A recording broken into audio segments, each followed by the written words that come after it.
Há 500 anos, para ser mais exato, em 18 de abril de 1521, Martinho Lutero tomou uma posição.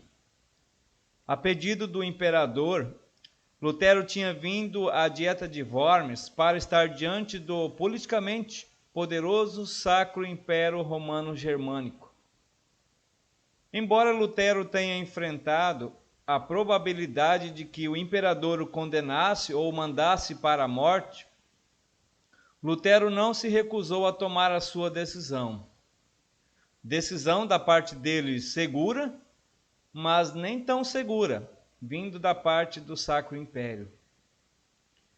Quando foi exigido que ele, Lutero, desse uma resposta simples e direta à pergunta: "Você vai retratar o que você escreveu?", Lutero ofereceu uma resposta inflexível. Ele disse: "Eu estou vinculado às escrituras que citei e minha consciência está presa à palavra de Deus. Não posso e não vou retirar nada, já que não é seguro nem certo ir contra a consciência. Não posso fazer o contrário. Aqui estou. Que Deus me ajude. Amém." Nós não temos gravação ou vídeo para nos dar pelo menos uma amostra sonora e visual daquela confissão de Lutero. Mas mesmo não tendo vídeo ou áudio, ainda impressiona. Sabendo quantas vezes nos afastamos de uma confissão clara por medo de que alguém possa nos achar estranho, a ousadia de Lutero nos surpreende. Mas por que Lutero fez isso? As palavras dele ofereceram alguma ajuda para responder à pergunta. As Escrituras o amarraram, ele disse. Estou preso à minha consciência e à Escritura. A consciência e a Escritura o conquistaram. A Escritura e a consciência capturou o coração de Martinho Lutero.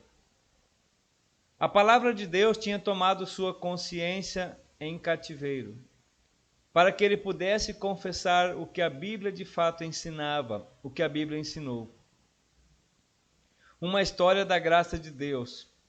Como a palavra de Deus capturou o coração de Lutero. Esta é a história mais importante. Não é um relato da tenacidade, do intelecto de Lutero. É sim a história da extraordinária graça de Deus que alcançou Martinho Lutero. O Senhor, com a luz do seu evangelho, rompeu a escuridão do coração que também havia no coração de Lutero. Lutero, em sua ignorância, acreditava que ele deveria produzir uma justiça com a qual ele poderia estar diante do Deus justo. É por isso que Lutero viveu em terror de consciência antes, diante de Deus.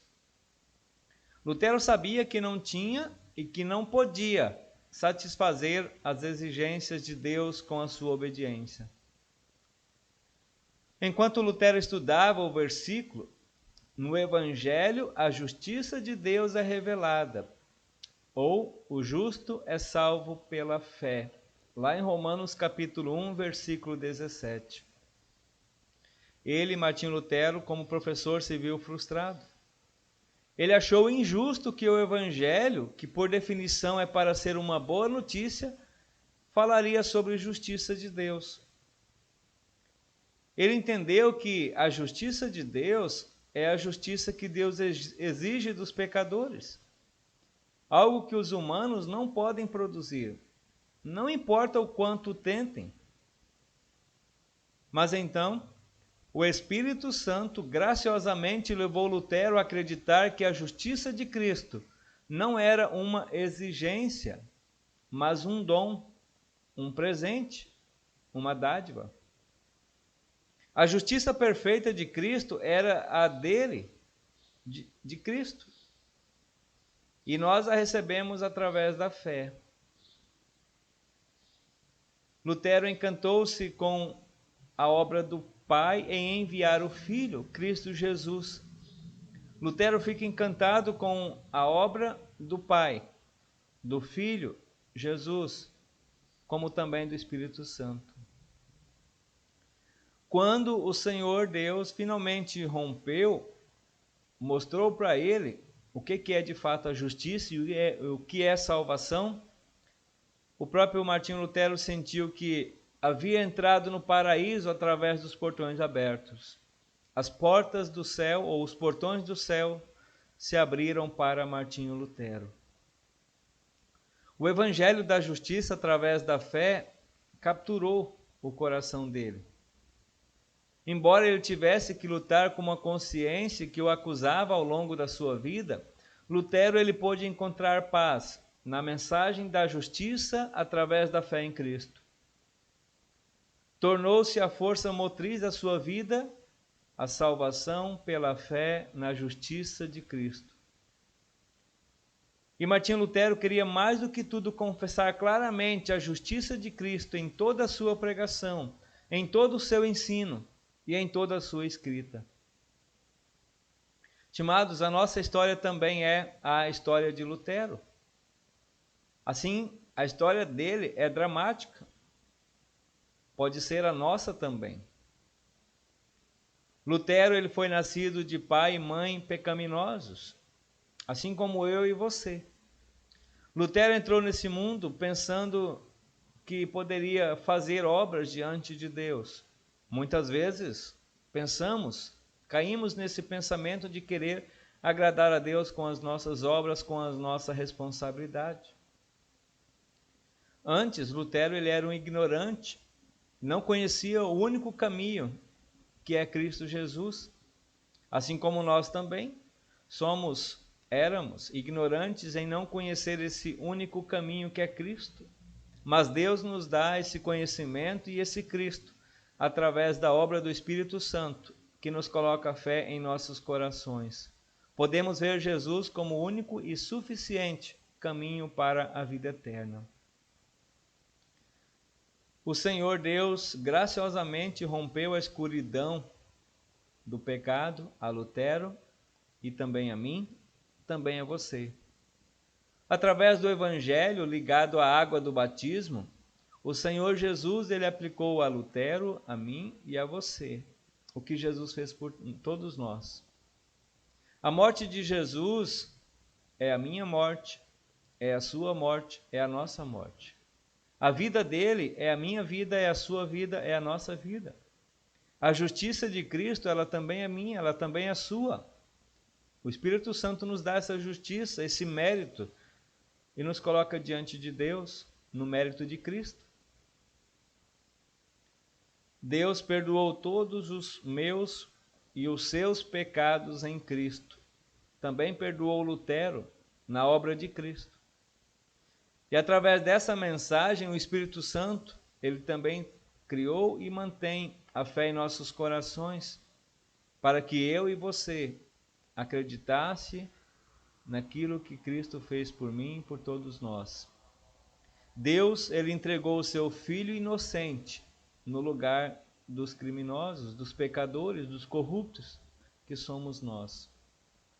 Como Deus não pode mentir e nunca nos enganaria, temos todas as razões para estar confiante na justiça de Cristo. É verdade que nem sempre nos sentimos justos. Enquanto examinamos nossas vidas, por exemplo, veremos o que parece ser uma prova certa de que Deus não poderia nos considerar justos. Quando olhamos para a nossa vida, de fato, sentimos tanta vergonha por nossos pecados que não podemos mais nos suportar essa vergonha. Mas esta é a beleza da declaração de justiça de Deus. Deus ele não a baseia em nossa performance, em nossas obras, mas em Cristo. O Senhor promete que sempre verá aqueles que confiam em Cristo como justos. Graças ao Espírito Santo, Deus olha para mim como justo, porque Ele fez eu crer em Cristo. E é bom para nós confessar diariamente a nossa falha. É bom para nós reconhecer diariamente a nossa necessidade de justiça de Cristo. Mas então, também com a ajuda do Espírito Santo, podemos parar de ouvir as acusações da nossa consciência e a condenação que o diabo nos faz. Confiante em Cristo, confiantes de que somos justos à vista de Deus através da fé em Cristo, nós renunciamos à busca fútil de uma justiça diante de Deus com base nas nossas conquistas, nas nossas obras. E junto com o apóstolo Paulo, queremos ser encontrados nele, não tendo uma justiça minha que vem da lei, mas aquela que é através da fé em Cristo. Filipenses 3:9. Uma vez que o Senhor Jesus nos libertou do fardo de produzir nossa própria justiça, podemos ver nossas interações com aqueles ao nosso redor de forma diferente. Se nós pensamos que devemos produzir, fabricar, fazer a nossa própria justiça servindo aos outros, nós transformamos pessoas em objetos. Nós usamos as pessoas como meios para um fim, agradar a Deus.